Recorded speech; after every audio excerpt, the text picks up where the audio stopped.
সুপ্রিয় দর্শক, আপনাদের সবাইকে অনেক অনেক শুভেচ্ছা জানিয়ে শুরু করছি বাংলা ভিশনের সাপ্তাহিক আয়োজন বিচিত্রা। আমি নুধা সাওম আছি আপনাদের সাথে। এই অনুষ্ঠানের মাধ্যমে আমরা দেশের ইতিহাস, ঐতিহ্য এবং আমাদের আশেপাশে ঘটে যাওয়া বিভিন্ন সামাজিক ও সাংস্কৃতিক অঙ্গনের খবরাখবর জানিয়ে থাকি আপনাদের। চলুন দর্শক, তবে জেনে নেওয়া যাক আজকের বিচিত্রায় কি কি থাকছে আপনাদের জন্য। তোমায় নতুন করে পাবো বলে শিরোনামে নাচ, গান আর কথনে সঞ্জিদা খাতুনকে স্মরণ করল ছায়ানট।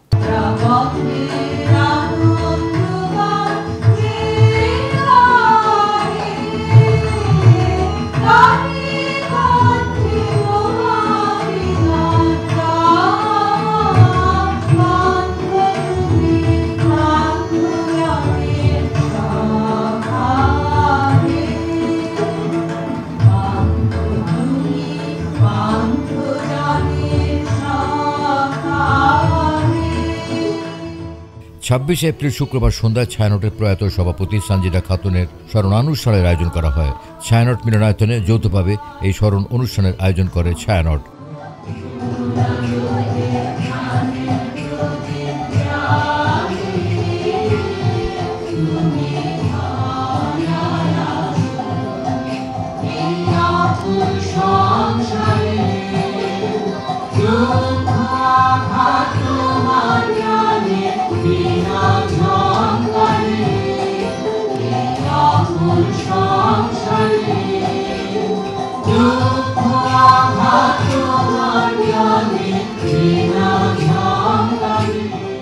জাতীয় রবীন্দ্র সঙ্গীত সম্মেলন পরিষদ, লানন্দা উচ্চ বিদ্যালয়, কণ্ঠশীলন ও ব্রতচারী।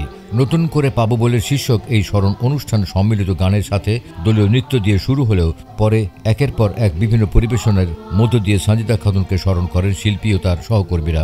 গানের ফাঁকে ফাঁকে পড়ে শোনানো হয় সঞ্জিদা খাতুনের লেখা বিভিন্ন প্রবন্ধের পংক্তি। 22শে ফেব্রুয়ারিতেও যত গুলির শব্দ শুনেছিলাম আর হতাহতের খবর শোনা যাচ্ছিল, তাতে মনে হচ্ছিল 21শে ফেব্রুয়ারির চেয়েও বেশি গুলি হয়েছে সেদিন। গুলি থামলে ভরা দুপুরে ভয়ে ভয়ে একা নির্জন পথে হেঁটে ফিরলাম সেগুনবাড়িতে। লেফলেট বার হচ্ছিল তখন অনেক। একটিতে সেদিন বিকেলে অভয় দাস লেনের এক বাড়িতে সভায় যোগ দিতে আহ্বান জানানো হয়েছে মহিলাদের। বিশ্ব নৃত্য দিবস উপলক্ষে এক সাংস্কৃতিক অনুষ্ঠানের আয়োজন করে নৃত্য সংগঠন নৃত্যাঞ্চল।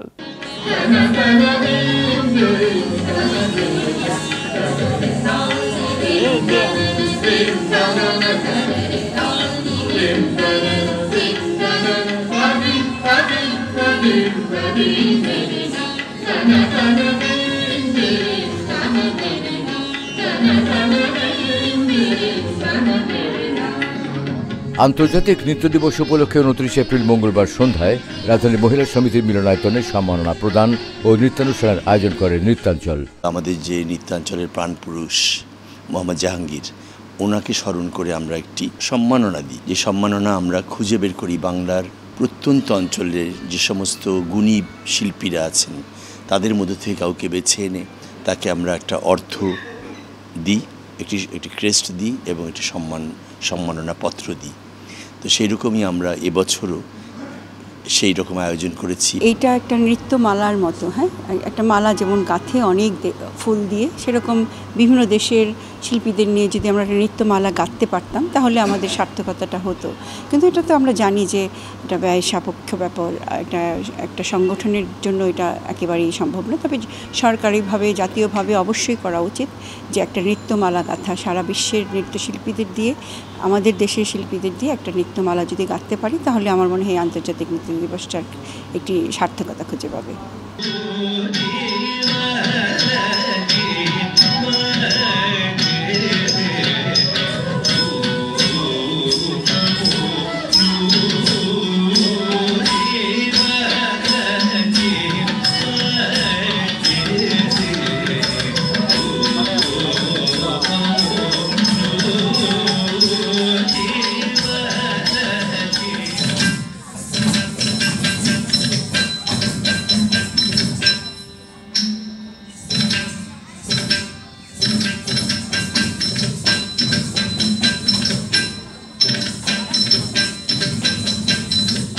নৃত্যাঞ্চলের প্রাণপুরুষ মোহাম্মদ জাহাঙ্গীর স্মরণে নৃত্যাঞ্চল পদক 2024 প্রদান করা হলো বাংলাদেশের গুণী ধামাইল শিল্পী শ্রীমতী কুমকুম রানী চন্দ্রকে।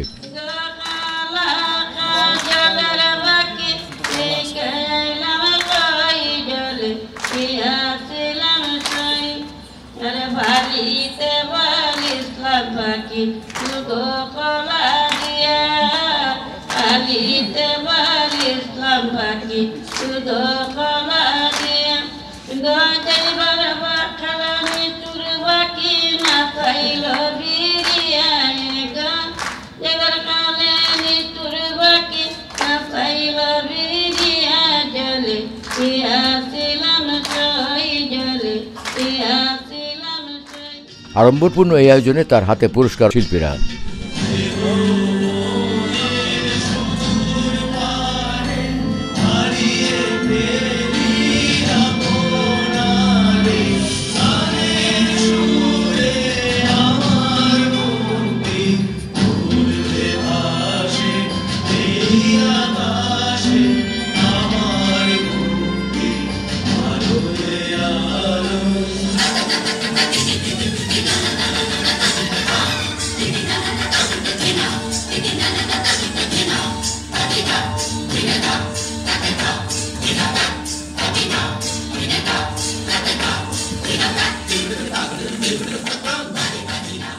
জাহাঙ্গীরনগর বিশ্ববিদ্যালয়ে শিক্ষার্থীদের অংশগ্রহণে মঞ্চস্থ হল দর্শক নন্দিত নাটক নীল ময়ূরের যৌবন।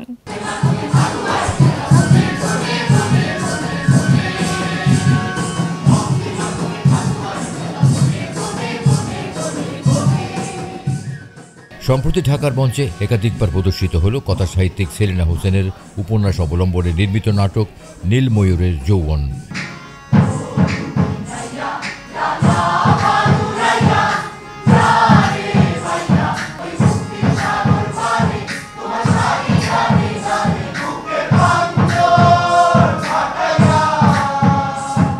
জাহাঙ্গীরনগর বিশ্ববিদ্যালয়ের নাটক ও নাট্যতত্ত্ব বিভাগের শিক্ষার্থীদের অভিনীত নাটকটির নির্দেশনা দিয়েছেন অধ্যাপক ইউসুফ হাসান অর্ক। নীল ময়ূরের যৌবন প্রযোজনাটি জাহাঙ্গীরনগর বিশ্ববিদ্যালয়ের নাটক ও নাট্যতত্ত্ব বিভাগের নাট্য গবেষণারই এক প্রায়োগিক প্রয়াস।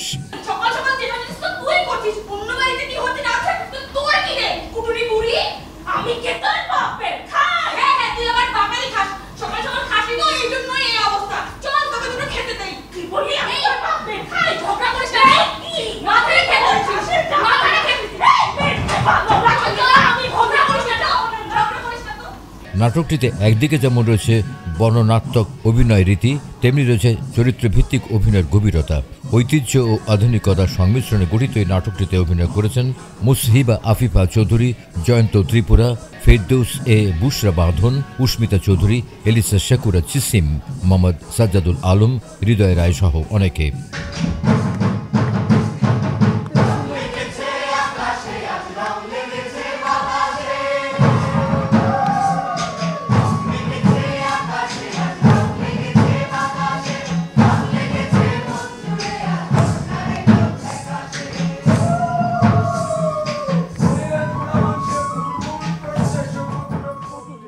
চার দিনব্যাপী জলরং কর্মশালা শেষে বিজয়ীদের মধ্যে পুরস্কার বিতরণের আয়োজন করা হয়। 27 এপ্রিল রবিবার সন্ধ্যায় রাজধানীর গ্রিন আর্ট স্কুল রঙের গাড়ি আয়োজিত 4 দিনব্যাপী জলরং কর্মশালার পুরস্কার বিতরণী অনুষ্ঠান অনুষ্ঠিত হয়। এতে প্রধান অতিথি ছিলেন বরেণ্য শিল্পী জামাল আহমেদ। বিশেষ অতিথি ছিলেন শিল্পী রশিদ আমিন ও শিল্পী কামাল উদ্দিন এবং রঙের গাড়ির পরিচালক শিল্পী ফেরদৌস আরা রসুল। এই কর্মশালায় মোট 30 জন তরুণ শিল্পী অংশগ্রহণ করেন। তাদের মধ্যে থেকে বাছাই করে সর্বাধিক ভালো কাজ করা প্রথম 3 জন বিজয়ীর নাম ঘোষণা করা হয়। বিজয়ী 3 জনকে পরবর্তীতে নেপাল আর্ট ক্যাম্পে অংশগ্রহণের সুযোগ প্রদান করা হবে। এছাড়া সকল অংশগ্রহণকারীদের মধ্যে মূল্যবান সার্টিফিকেট প্রদান করা হয়। সঙ্গীত স্রষ্টা দ্বিজেন্দ্রলাল রায়ের স্মরণে একটি সঙ্গীত সন্ধ্যার আয়োজন করে বাংলাদেশ শিল্পকলা একাডেমি।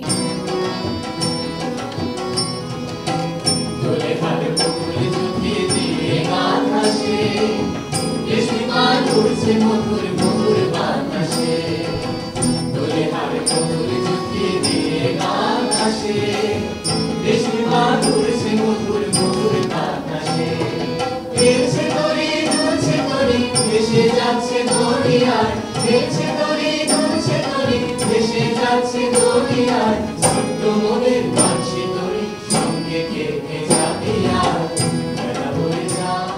ধনধান্য পুষ্প ভরা আমাদের এই বসুন্ধরা। যে গানে বাঙালির মন, আশা ও অহংকার একাকার হয়ে গিয়েছিল, সেই গানের স্রষ্টা দ্বিজেন্দ্রলাল রায়। এছাড়া বাংলা গানের পঞ্চস্থপতিরও একজন তিনি। তার স্মরণে ২৬ এপ্রিল শনিবার সন্ধ্যায় বাংলাদেশ শিল্পকলা একাডেমির এক্সপেরিমেন্টাল থিয়েটার হলে পরিবেশিত হয় সুরের দয়াল রায়।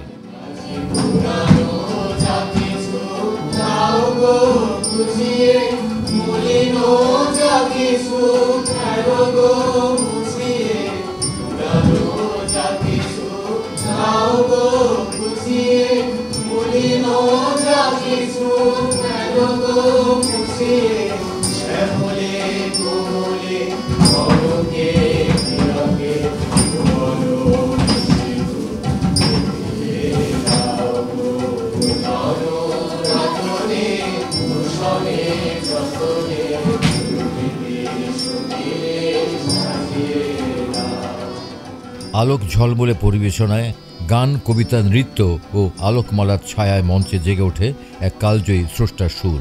প্রায় অর্ধশতাধিক প্রতিভাবান শিল্পী একসঙ্গে মঞ্চে তুলে ধরেন দ্বিজেন্দ্রলাল রায়ের জীবন, দর্শন, দেশপ্রেম এবং তার গানের মহিমা।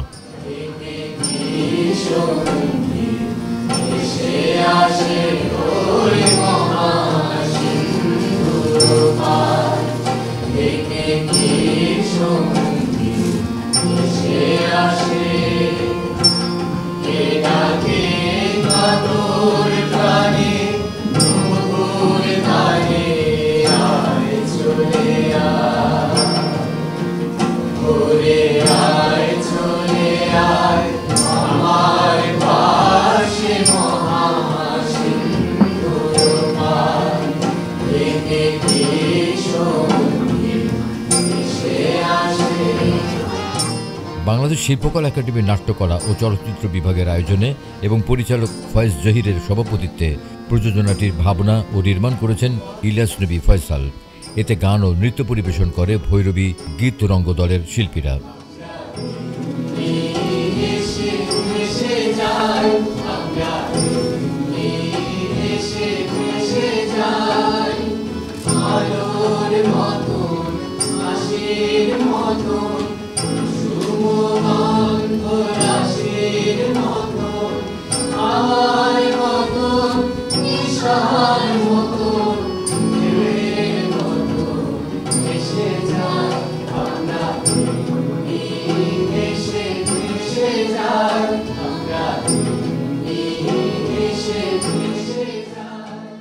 সেভ দ্য এনভায়রনমেন্ট এই শিরোনামের একটি একক চিত্র প্রদর্শনীর আয়োজন করা হয়।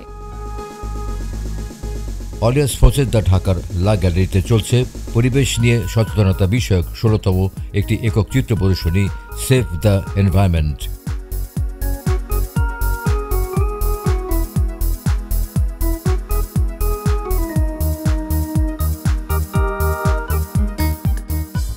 শিল্পী মোহাম্মদ আবু সালিমের আঁকা চিত্রকর্ম নিয়ে গ্যালারি জুমে এই প্রদর্শনী চলবে ৬ মে পর্যন্ত। এই প্রদর্শনীতে শিল্পীর আঁকা ১৮টি সাম্প্রতিক চিত্রকর্ম প্রদর্শিত হচ্ছে, যা জল দূষণ, বায়ু দূষণ, শব্দ দূষণ এবং মাটি ও প্রকৃতির অবক্ষয়ের মতো গুরুত্বপূর্ণ পরিবেশগত ইস্যুগুলোর প্রতি দৃষ্টি আকর্ষণ করে। এটা আসলেই খুব সহজভাবেই যদি বলি, আমরা এখন দেশটাকে কিভাবে দেখছি। ধোঁয়া, শব্দ, বালি, ধোঁয়া বালি সবই ঠিক আছে, শব্দ, সাউন্ড পলিউশন, জল দূষণ, পলিথিন, প্লাস্টিকের একেবারে সয়লাভ। যেদিকে তাকাই সেদিকেই শুধু দূষিত, দূষণ, এই পরিবেশটাই। এগুলো দেখে মূলত আমার ছবি আঁকার একটা আগ্রহ জন্মে। না, আমাকে একটু সচেতনভাবে এইগুলোকে একটু দেশবাসীকে দেখানো উচিত যে আমরা এমন পরিবেশ চাই না। সুফিজম নিয়ে 2 দিন ব্যাপী একটি আন্তর্জাতিক কনফারেন্সের আয়োজন করা হয়।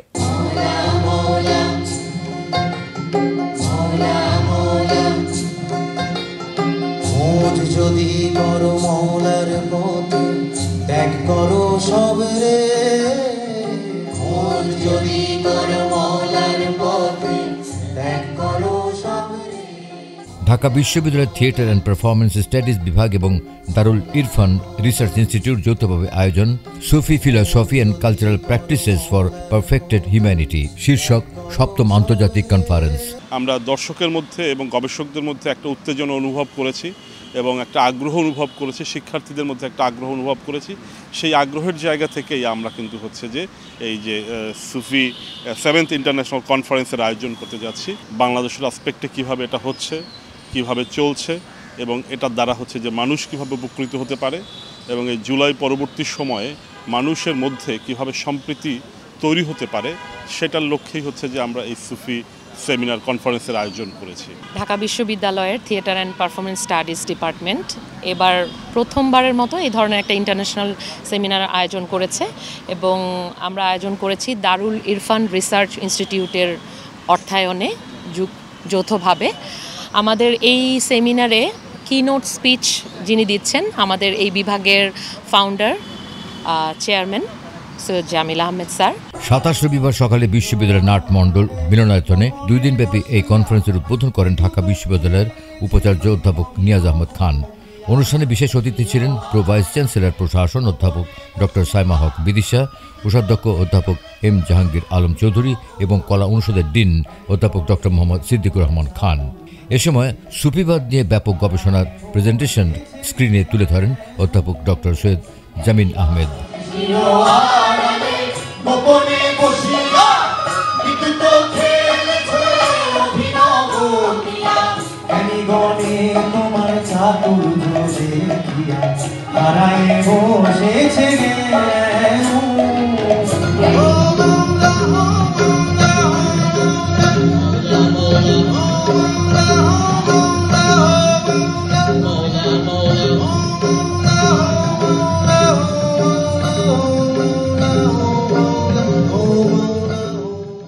আলিয়াস প্রসেস দ্য ঢাকার লা গ্যালারিতে দলিলের দৃশ্যপট শিরোনামের একটি প্রদর্শনী সম্প্রতি শেষ হলো।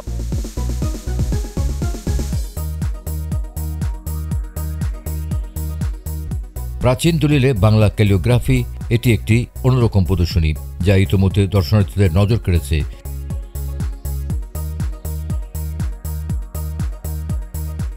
প্রাচীন দলিল ছাড়াও কয়েকটি ইস্ট ইন্ডিয়া কোম্পানি ও ঔপনিবেশিক আমলের দলিলের সংমিশ্রণে সর্বমোট 31টি বাংলা ক্যালিওগ্রাফি চিত্রকর্ম দিয়ে সাজানো এই চিত্রকর্মটি রচিত হয়েছে।